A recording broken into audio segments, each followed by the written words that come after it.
Hi guys, this is Friendly Advice again. I have a tip for you to fix your carpets, or I would say rugs that are very valuable and maybe they're falling apart. This is the way to do it. So this is how my old rug looks. So it's falling apart. So first I'm gonna fix these, make it nice and even. So take these extra things that are coming off.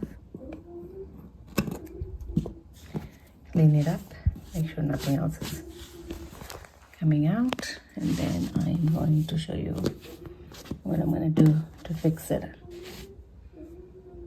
Bought this fabric from dollar store and I cut a strip that I'm going to use to cover up this area that's falling apart. So what I'm going to do is I'll show you.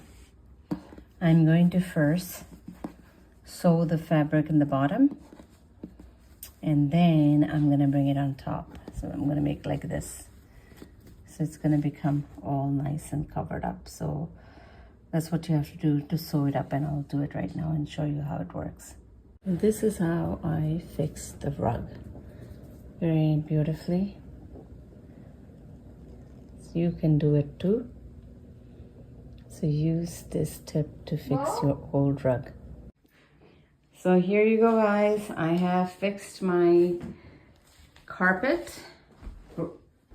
It is as good as new. So I have put the sidings so it looks beautiful. Here you go. So thank you for watching and subscribing to my channel. Please do share and like this video.